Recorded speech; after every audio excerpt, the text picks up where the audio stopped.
They called it Birkenau for the birch trees. It's near the Polish town of Auschwitz, at a crossroads of Europe. In German, the town is pronounced Auschwitz. And this is what's left of the biggest Nazi death camp. More than 3 million people were murdered here, most of them Jews. Jack Garfein came here when he was 13 and survived. The idea was to take everything from us. I mean, here I could say that night, Eric, it was the book of Job, right? Everything was taken away from me. Everything I had, everything I loved. My cousin who I was in love with, who was 12 years old, Varela, my mother, my sister, my grandmother, my grandfather. I was left alone and naked.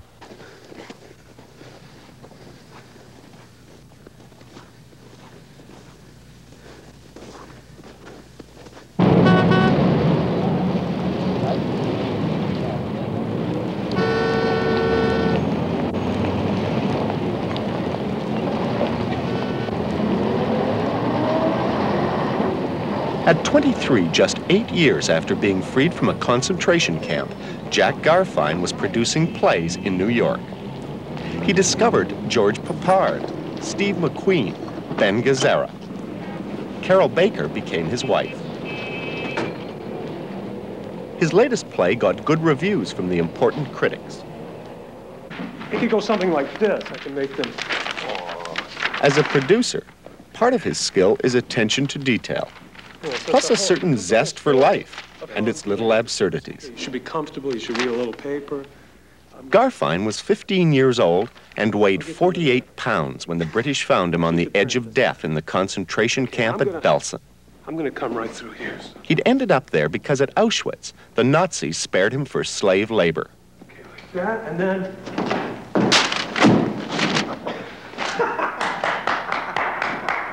A distant relative brought him to America. His first assignment in the New York school system, an essay on how I spent my summer vacation.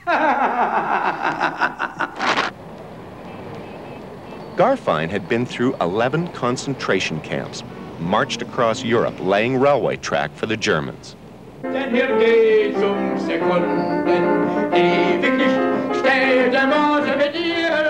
Perhaps because of that experience, his work in New York and in Hollywood has been with fantasy. The production of joy. Garfein lived as though his life had not begun until New York. Until this year, he wanted to go back and understand more about his past. There's always been an emptiness in my life. And I feel, Eric, that I want to confront that part of my life. For example, there are people here who are here from my hometown that I haven't talked to in 30 years, that I know live here like in Brooklyn and New York. I know that there are some people who still are in my hometown. Then the other day, by the way, somebody brought me a newspaper with a picture, a Slovak newspaper from Pennsylvania, with a picture of a man who was very important. The name, I don't remember the face, but the name was very important. And he lives here now? No, he lives in Canada. There are no tombstones for Jack Garfein's family, nor for the more than 100 aunts, uncles, cousins, and second cousins, all of whom perished at Auschwitz. But there is a wartime list of all the Jews in Bardejov, and Garfein found it in New York before setting out. These lists were given to me, Blanche, and I found, these are deportation lists. Blanche is Jack Garfein's daughter, named after his mother. And the death lists, in a sense. These were all people sent to their death. So I looked through this. I mean, I ran across... Where is it from? From Bardejov, and I ran across my classmates, my uncles, my aunts. And here, look at this. There's my grandmother, 1867, she was born. So she was about 72, 73 at the time when she was taken to Auschwitz. I didn't even know my father's birthday, and suddenly as I walked through this list, I suddenly saw his name, and you know, your brother is named after him. But here, this one you'll recognize right away. That's you named after, Blanca Blanche, see?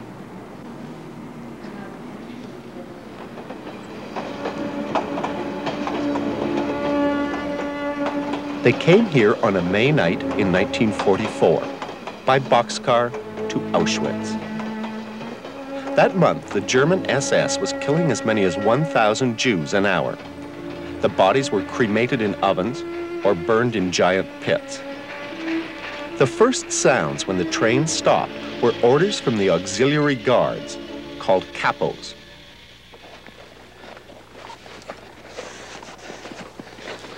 Just about here. Just about here. So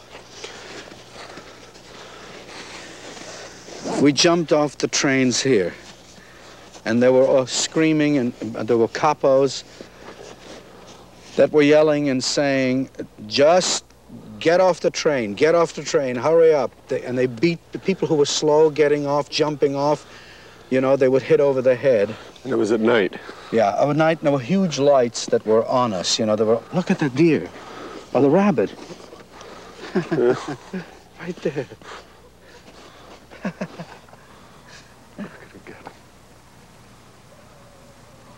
The capos kept walking down between the rows, between the men and my grandmother, my grandfather, my sister. How did you get separated from them? I mean, if you were only 13. Well, what happened was they kept yelling, men over here and women and children over here. And at one point, when we got just to about here, my mother, right here, I kept holding on to her, you know, I kept holding on to her arm like this, you know.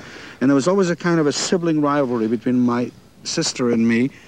So I held on to her, and I was very close to her, and she suddenly, like if I was on this side, Eric, she held me like, you know, I held on to me, right? And she went and shoved me over there. You know, but with such hatred, you know, in her face, you know, said, you stupid, I never, you know, don't want to see you, and just shoved me over there. And I remember when I got over here that I was, because I thought that she was sending me to my death. I thought that she preferred my sister. You know, there was always a sibling rivalry.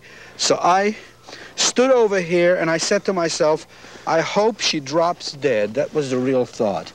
Because I was sure that she was sending me to my death. When she was trying to save you by getting in with the men? I didn't know that until much later. I went through the whole war hating her.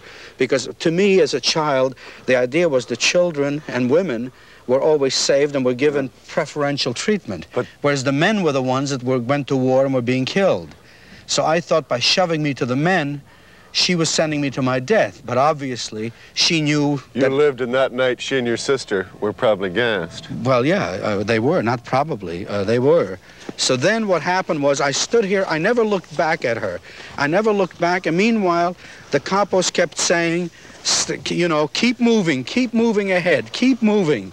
And I never looked back at them, and I just stood on line, just like this, with them, and they kept yelling, keep moving ahead. Jack Garfein found a spot on the railway platform where SS Captain Joseph Mengele dispatched death with the turn of his thumb. So, I mean, he was standing right about here, you see, like that. And you found out later it was Mengele. Yeah, I didn't know. And so you came up to me, and there was an aura of real of civilization here. Yeah. And he even went up to people and he looked like that, you know what I mean? And he very nicely, he would say that way. Yeah. You know, he would not, there was nothing. So in a way... And that way meant the chamber? I didn't know that. I didn't know that at the time. But what happened was I came up to him, you know, and I said, and he said... You were in the line with the men, you were only like 13. Right, you were I was only like 13. This. Right, I looked up at him, you know, I was just about like this. And I said, he said to me, how old are you? And I was 13, but for some reason, I don't know why, I said 16. And so he went like this. Oh, no, excuse me. I said, I'm 16. There was a kind of a pause there, and an old man behind me suddenly stuck his head out and said, Your Excellency, he and I are great mosaic artists. We are world famous. I didn't know what mosaic artist he was. He said, I never saw this old man, didn't know about him, and Mengele went like this for both of us. So the old man started. I started after the old man. Then, just as I got here, I think over here, I thought that I was, just as I got over here, I thought that I was lying, that it wasn't right. So I said to the old man, why did you say that? I don't do that. And the old man started to run away. I remembered it as crossing this way, but obviously it was straight ahead, And then I turned back. I went back to tell Mengele that I had lied, that I was only 13 years old, when a capo came from there. One of the Jewish One of the Jewish capos came from over here, and he said to me, where are you going? I said, I lied to that gentleman. I told him I was 13, and I was really, I told him I was 16, and I was really 13, and I want to tell him the truth, you see? And this guy then took his the stick that he had, started to hit me, kicked me in the ass, said, get on, you stupid, dumb Jewish bastard, kicked me, and literally forced me into the camp. Why do you think, if Mengele looked at you, yeah. If you were 13, you're not very big now. You couldn't have been very big then. Did anybody really believe you were 16? I think that pause is what made the old man say that we're world-famous mosaic artists that made him switch. It wasn't, I think... that split second had he gone that way when I read the Iliad in school when I came to America, I said, Greek mythology, that's true, that gods come down, and, and I said, this god came down in the guise of an old man, because I never saw that old man again.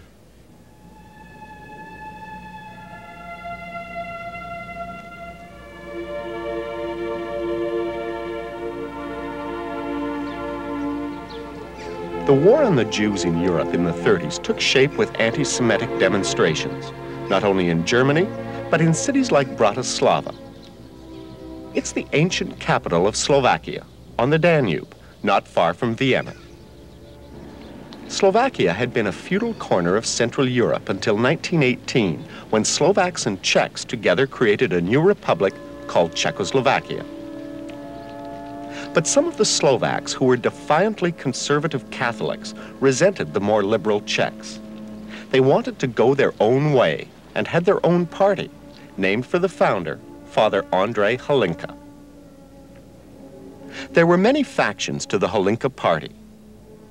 They all believed in authoritarian government, and most supported measures aimed at the Jews.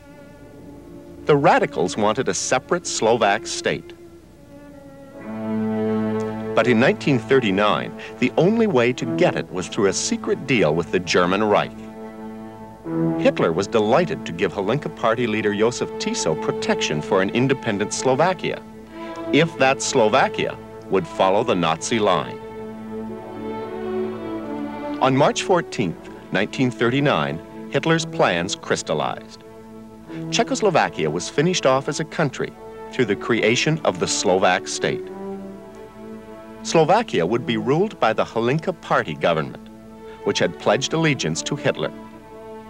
For the Hlinkas, this double cross became as important as the swastika was for the Nazis. The Germans, for their part, got a clear path to the east without firing a shot. American diplomat George Kennan called them comic opera Nazis. There was the Hlinka Youth, and even a Nazi-style military wing of the party called the Hlinka Guard. But there was nothing comic when the Hlinka party government began laying down its own version of the German racial code aimed at Jews. And when the persecution began, it went beyond the Jews, because the Hlinka radicals disliked anyone in their country who was different. Gypsies, Poles, Hungarians, particularly the Czechs. Jack Garfein saw it all through the eyes of a child. Something was wrong in his town of Bardia. It's in the east, in the mountains near the Polish border. This winter, he went back to find the home his family had been driven from more than 40 years ago.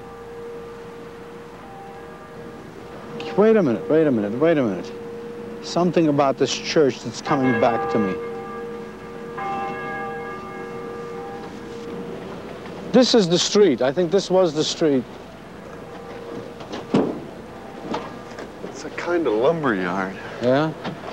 Here. Yeah, I see, yeah. This is where it must have been, yeah.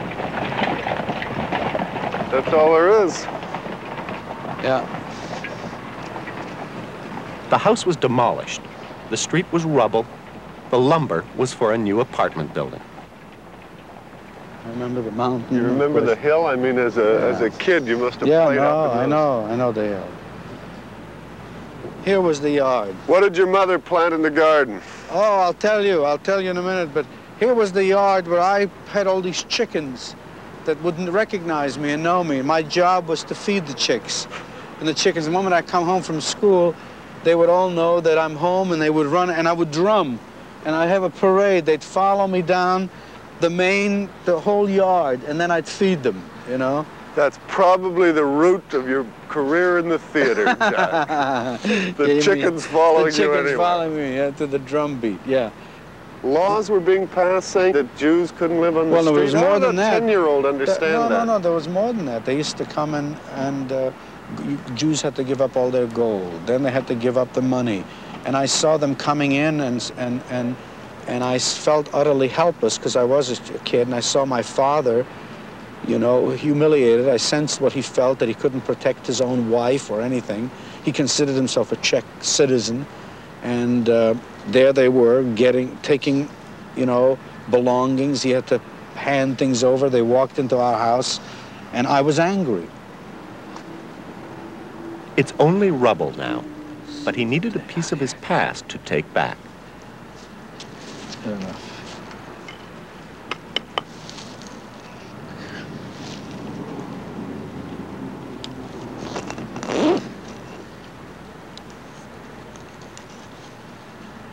Well, goodbye. Life starts again, right? In 1940, the Holinka Party government targeted specific Jewish enterprises for takeover.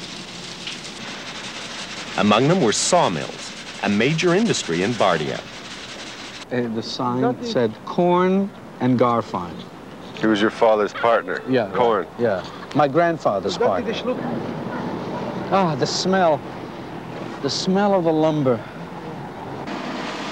This was the latest economic measure.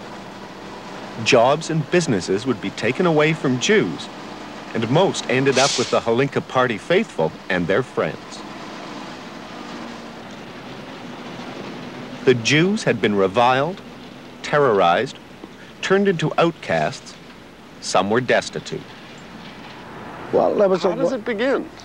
Well, from what I remember, Eric, is that it's slowly to make you an Mensch, that you're not a human being, that they can just think of you as not having anything, as not being a citizen of anything. So if you take somebody's property... You take his property, then you take his citizenship, his rights away, his passport away.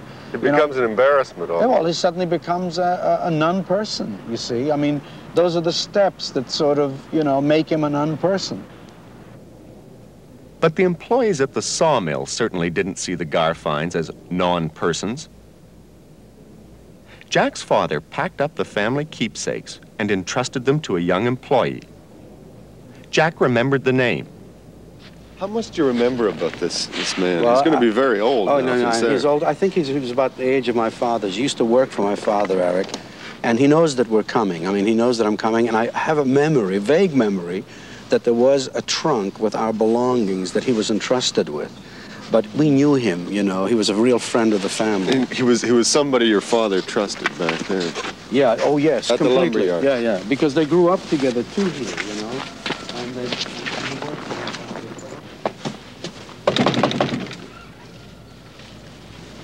Somebody coming here. Jack? Yeah.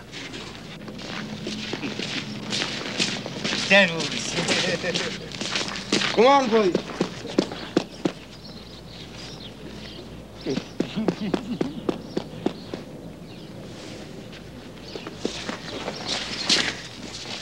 Garfein wrote to him after the war about the trunk, but there was no reply.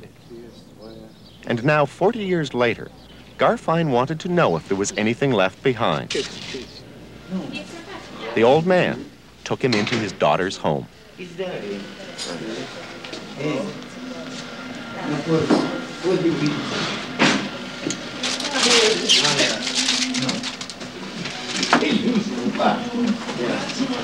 Yeah, that's it. Słuchaj, I to. From your mother's house? Yeah.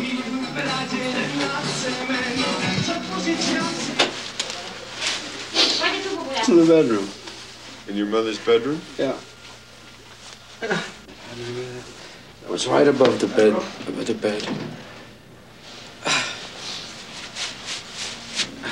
After 40 years.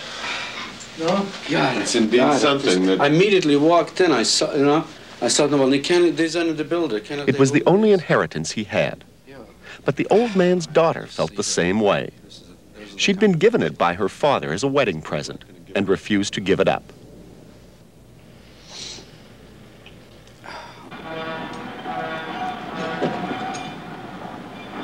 In 1942, the Hlinka government made a deal with the Nazis. Slovakia would pay 500 German marks for every Jew the Germans would take, on condition that they would not come back to Slovakia. Throughout the country, the deportations began. In Bardejov, the old station has been replaced. But Jack Garfein wanted to see where the Jews had been loaded up back in the spring of '42. The station master said, I'm right. I found it exactly. There on a back siding was a boxcar, still being used, but identical to ones in photographs of the Bardejov deportations. See? Yeah? That's this. That's the only opening there was. It's now nailed in, but that was... That little thing up there? Yeah, and now it's got that... That was the only thing, right? And these were the Hlinka guards loading them up. Right. Here they are. The Slovaks were the first regime outside Germany to deport the Jews. There had been 8,000 people in Bardejov, 3,000 of them Jews. In March 1942, most of the Jewish men between 16 and 40 were deported. Yeah. Oh, my God. Look at that. They've just let it completely... It's like letting some great monument fall apart. The Jewish leaders remaining in Bardejov came here to the main synagogue, searching for a way to stop the deportations and stay in the community where their people had lived for centuries. Today, there are so few Jews left in Bardejov, the synagogue has another use. It's not even boarded up. I mean, it's open for the paint to peel. And a warehouse for ovens. And a warehouse for ovens. The families which worshipped here had to stop the next wave of deportations. So a man named Rudolf Lowy, along with Jack Garfein's father, came up with a plan. And my father and I used to stand here. A dozen Jews volunteered to be injected with typhus. It started a scare and got the town quarantined. Deportations were delayed, but the plan was discovered. Lowy was shipped straight to Auschwitz. Garfein's father escaped to Hungary, where Jews were still relatively safe. My father brought me in here, and I said, what does that mean up above? And he said, know thou before whom thou standest. Then, in a second wave of deportations, the older men, women, and children were loaded up at the Bardejov station, 85 to a boxcar. But young Jack Garfein, his mother and sister, were not with them.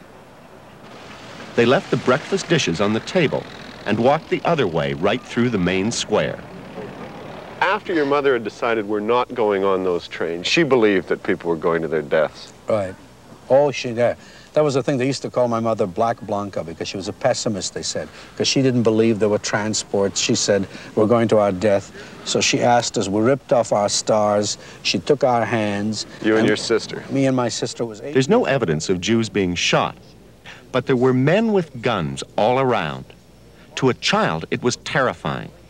But Jack's mother took them across the square. She felt that was a better death than what the people were facing. And we walked with her here. She had us by the hand. And what she did is she went up to some of the gardistas and flirted with them, invited them to come to the house on Sunday. And that's why the other people didn't suspect us too much.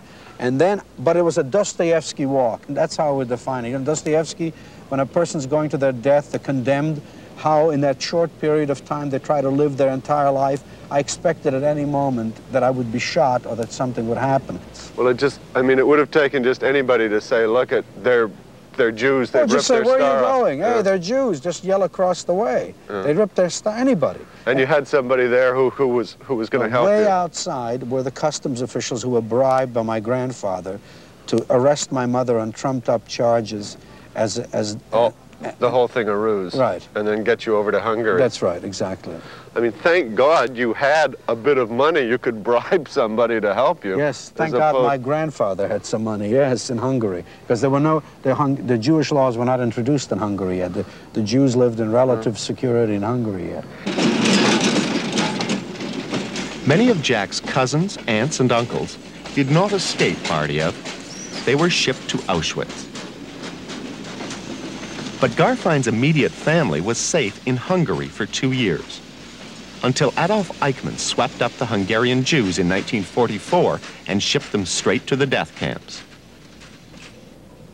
The SS took Jack Garfein's father first, Jack and the rest of the family later. I guess, yes, I guess I could have been in one of the blocks over there, Eric. This was sort of a parade ground. This was where the roll call was held. They kept you in those barracks all day?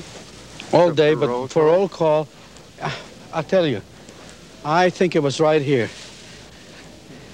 I think I was lined up right here, Eric. What does it say? It says, one louse, your death. Would they have meant it? Oh, yeah, sure. Because you were disinfected, I mean, you know.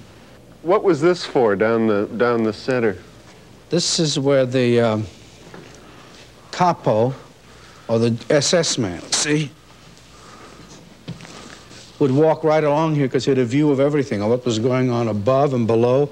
He had a whip in his hand, right? So he could hit anybody or tell someone to get down. This is how they marched, the capos and the commandant. This is how they marched down here. That was sort of the way they could supervise and see everything that was going on in the bunks. Is this where you saw your father after the 2 years, after he'd been... No, the next time I came in... He'd run away in it was Slovakia? one of those, but it was on that side, you know, it was on that side, and I thought that he was dead. And I went out to the roll call outside, and suddenly the German called for the register to come and count. So this man was walking down counting the people, and he came in front. I thought my father was dead, and he looked familiar as he walked close to me, and something inside of me told me it was my father. I didn't know. I said, I think it's... And as he got close to me, he stopped in front of me, you know, and he said, Jankuš, that was my name in Slovakian. I said, yes. He said, where's your mother and your sister? And I said, they were in the old age home. They were sent to the old age home. And tears appeared in his eyes because obviously he knew what was going on, although he never, even then, didn't tell me. And then the German yelled because he stopped, so he continued the count. And that night, when I was in one of the bunks, he snuck through, which was, you know, he could have been shot, killed. He snuck through and came into my barracks and came up on the bunk there and brought bread, his ration. I knew he was giving his ration away. I refused to take it, you know, and my uncle took it. And then he said to me, just remember one thing, Jack. He said, whatever they do to you, whatever they say to you, whatever they do to you, don't cry.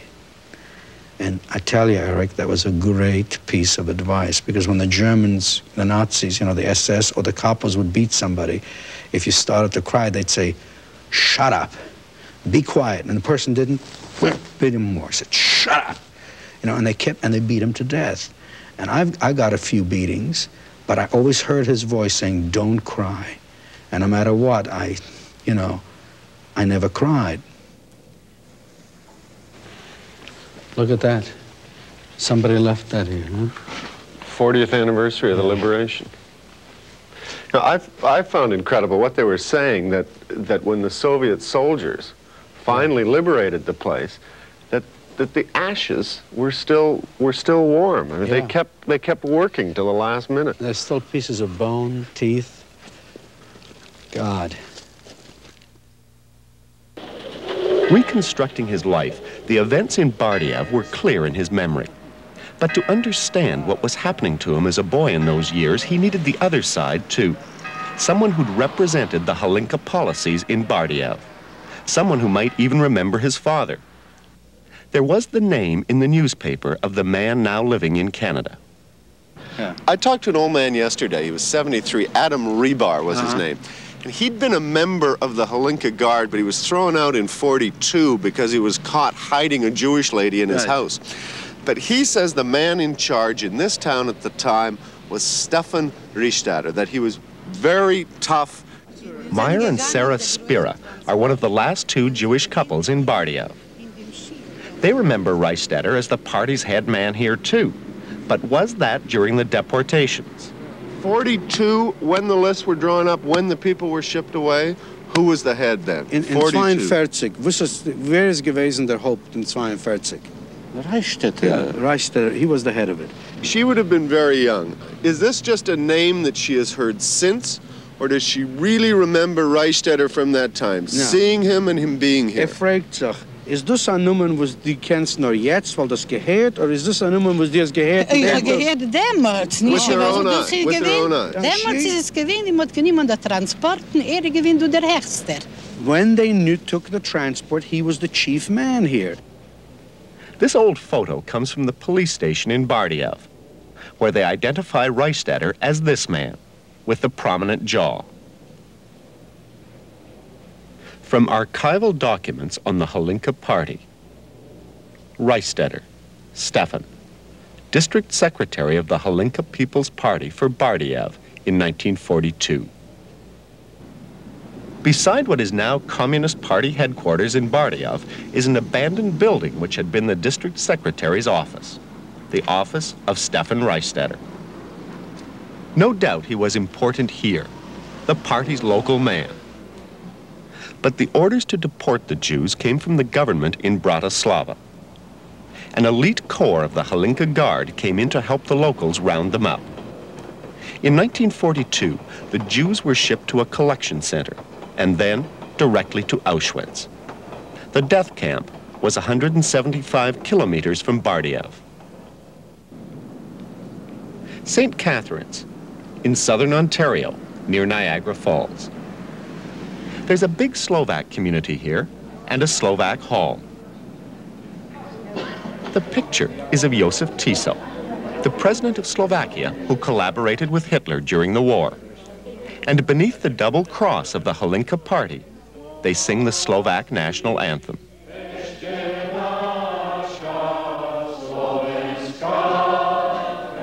Stefan Reichstatter.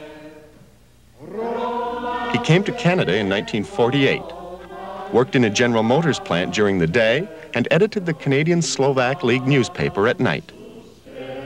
He's retired now, but still respected for his work in the Slovak community.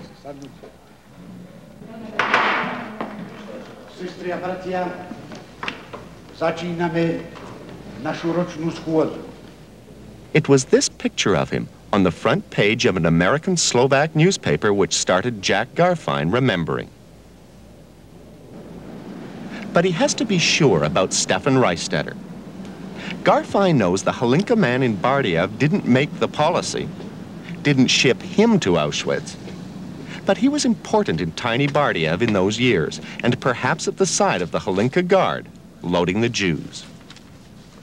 In Montreal, there's another survivor from Bardiev. Nice to see you again. Hey. Abraham Berglass. He's older than Garfein and might remember Reichstatter. You remember him well? I remember him very well because he lived across the street from us. Just one apart in a nice apartment building, just one house removed from us across the street.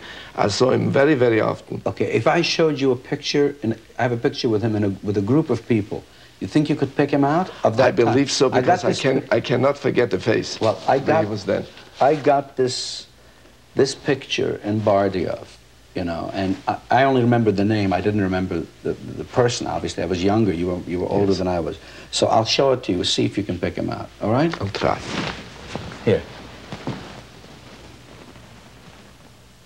This is Reichstätter. You sure? Definitely. I remember the face, the outlay of the face. That's Reichstätter. The girls of Bardiev were among the first to be transported. But hidden by a Christian farmer, Abe Berglass's sister Helen survived the war.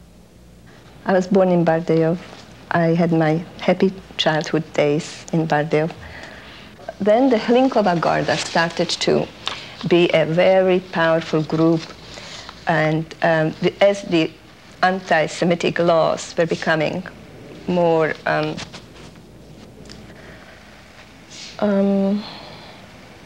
painful to endure and harder to take, they started to get more power and intimidate and terrorize and frighten and just barge in on Jews.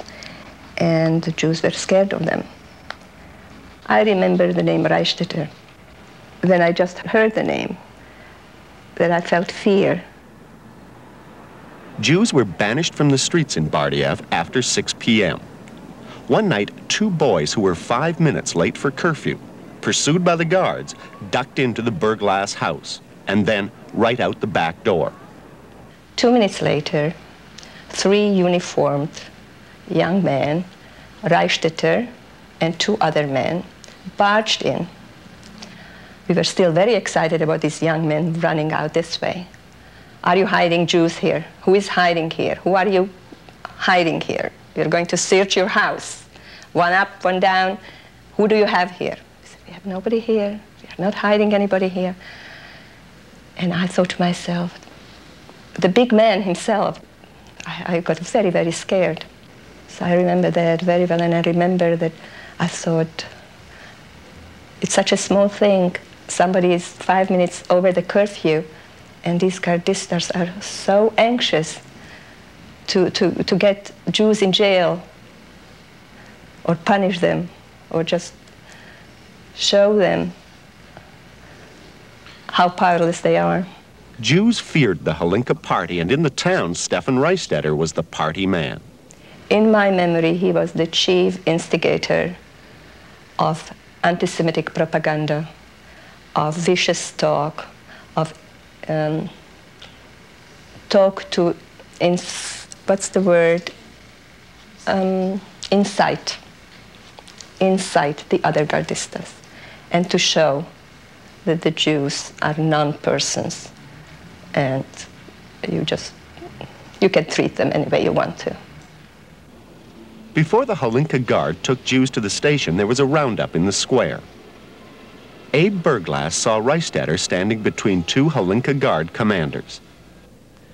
Reichstätter was standing in the middle, to his side, one side, was the city commander of the guard, and the other side was standing one from the outside, from the west, that came from the Uderniks, from the SS type of guards. And squads were taking Jews to their detention, to their collection centers. Other squads came back that have done their job probably. And we saw them, the way they were directing them to go to this side street, to that side street. Who was directing them? The city commander in Reichstätter was standing there, you can see, with authority, and they all looked up to him. I've been reconstructing my life. I've been finding my life. In New York, Abraham Gruskot, another survivor from Bardiev, remembers Reichstätter well. What are some of the specific incidents that you remember Reichstätter in, or that involved Reichstätter, where you were present? May 16th, in the afternoon, yeah.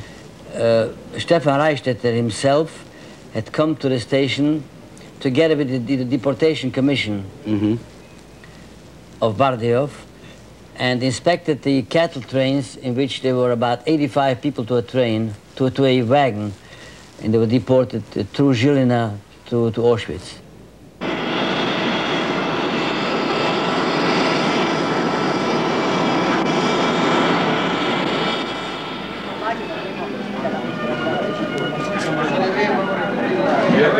There you are. How was your flight? Oh, well, rough, but okay. A lot of fog coming into Toronto. How are you? Good. We're going to go to Hamilton today. It's about an hour away. We've been talking to Mr. Reistetter, and he's at some Slovak meeting down there. Yeah. So we'll go and see what he can tell you. Why Stefan Reistetter? Eric, Stefan Reistetter is not responsible for the war. Stefan Reistetter certainly was not the head of the Slovakian government, but he is the name that I remember in my little town of Bardejov. That's the name that stayed with me. I'd like to see him. I'd like to talk to him. Mr. Reistetter, this is another Slovak. Yes. I'd like you to meet. His name's Jack Garfein. He's also from Bardejov. Hello. Yes, sir. You might remember his father. He was very prominent in Bardejov as the man who owned the lumber yard. He was also, he and Mr. Lowy sort of headed the Jewish community of Bardejov. It was the time when you were the provincial secretary of the Hlinka party in Bardejov? Provincial? Of the Hlinka party for the Bardejov district. Yeah. I must say, this is one of the most difficult handshakes, but I really wanted to see you. I wanted to meet you because I really have always wondered, and I wanted to know why this happened, why the deportations of my family. I mean, I was 11 years old at the time. Yes. And your name at the time to me was something terrifying. I don't remember you physically, but I remember the name meant terror to me. You know, my sister was 8 years old, and my father and Lowy. But what do you want from me? I'd just like to know why you did that. What I made? Why you were involved in the deportation? I was not involved with nothing in this way. I was not the state. No, but it's the Hlinka Guard that... I was not the That's not according to people. Do you remember Adam Rebar? Adam Rebar. He was a teacher, I think so, yes? Yeah, he was a teacher who was in the Hlinka Guard himself. And because I just went to Bardejov, all I'm trying to do, Mr. Reistetter, find my life. Yes. Which has been wrecked, as many other lives. Yeah, but as one human being to another, I'm just trying to find the pieces. Yeah, but I don't know what you want to find, but the responsible for this was state, not the people. You were in Bardejov in 1942. 41, 42, yes. And you remember the registration of the Jews in March? I don't know the registration because state made this registration, yes. You remember you remember the deportation of the Jews in May from Bardejov? Yes, and it was on the side of the President Tiso and the church, not but made these. What was your role in the party then, Mr. Reistetter? My memory was... What was your role in the party then in Bardejov? Not the boss. I helped in cultural field, in agronomic field, and so on. Yes, to build those cement manures, you remember, all around in villages and so on. You understand? If my father was in the position that you were in, and he had. And one of your children thought that he had done that to your family, you would understand why your children would want to go and find out and know what the truth, what was going on. Yes. Because after all, I lost them all. Yes. I'm the only survivor. You know, they all died in Auschwitz. You know, and so you know, I really, in that sense, just wonder how you feel about that. How do you feel about what happened? We were very sorry. Nobody knew what will happen. What do you say to people who hold the opinion that although you may have had nothing to do with the concentration camps, no, nothing. I never saw concentration camp, or all the Jews who were murdered, but that people who helped organize them, who propagated the anti-Jewish hatred, who helped load them on the trains, Mr. Reistetter, must also bear some responsibility for what happened to them. They got some orders from somebody. I don't know. I don't defend them. I don't defend them. It was shame for all, yes, what happened. But the pressure from Germany was such a big, as the parliamentarians said, they gave them ultimatum. You will make those last until the morning when the German army will come and they will take all of them. But Slovakia was supposed to be an independent state. That was your pride and yes, joy. they wanted to be independent state. But you know how independent was.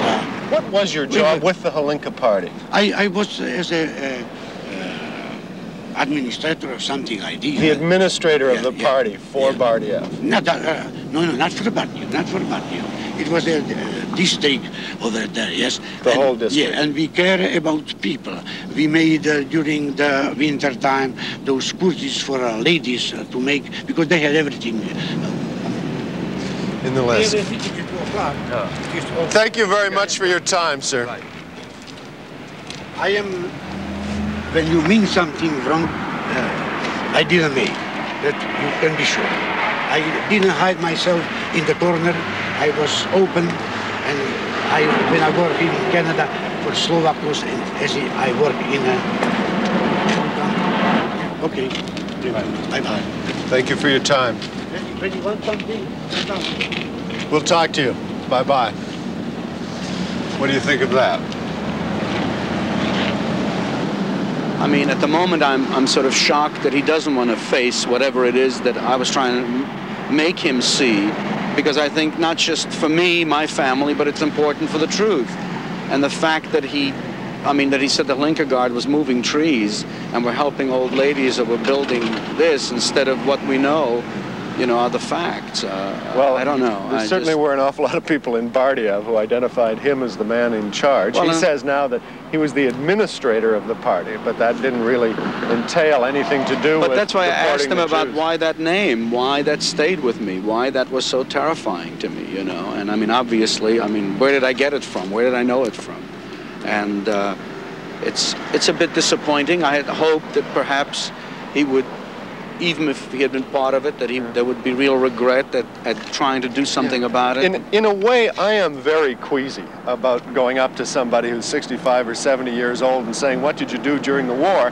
But on the other hand, you would think that these people would in some way want to say, I'm sorry, or want to say what happened. Or say, I want everybody to know, I want the world to know that this was terrible, and I'm working at it daily. But what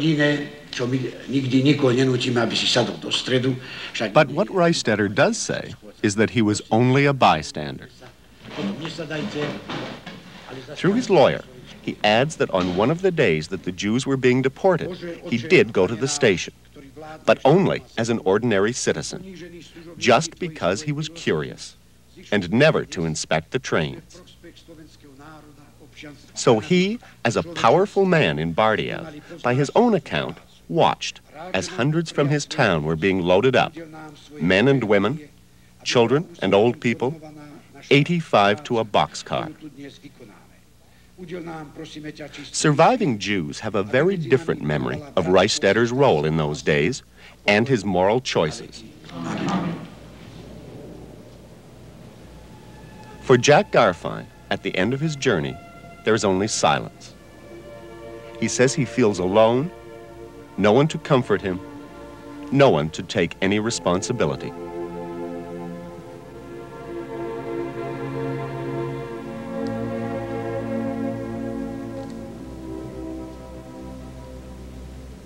My mother was, very practical and very real about looking at death right in the face, not to kid yourself, no illusions. And I had to, after the war, unlearn that, Eric. I had to develop with my father. On the other hand, he always gave people the benefit of the doubt, wanted to believe in the goodness of people, which we also have to do. What do you want, punishment or I'm sorry? Well, I would like to at least the truth to be told about them. I want their children and other people to know about them, because we have to know. Don't forget, part of the tragedy was, Eric, that we didn't believe it either. And look what happened to us. Even in front of Mengele, the angel of death, Jack Garfein didn't know, and as a boy, couldn't imagine the other part of Auschwitz. The part where his mother was sent, on this same path. From the map here, this is where they had sort of garden and trees. That's what they call the gate of death over there. Yeah. They came along here, and underneath there was where the... Wait a minute, oh, down those stairs? That was the phony showers where they undressed, got their little bar of soap and their towel. And then that must be where the gas chambers were. You know, when you say they, all I can see is my family, you know. Look here. Oh my God, it is. Where? What? There's little pieces of bone. Where? This? Huh? Those are pieces of bone. Oh my God. Where the ashes went. Yeah, it is pieces of bone.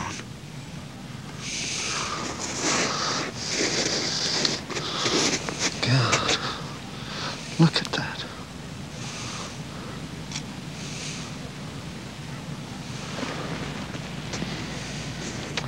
A 100 yards away from where they thought they were taking the showers. If that.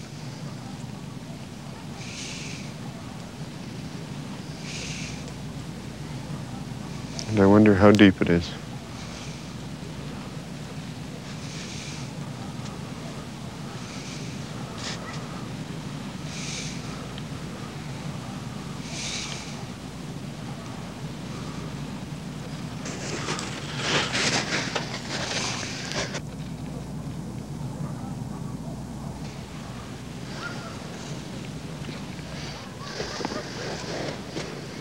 Makes you wanna just...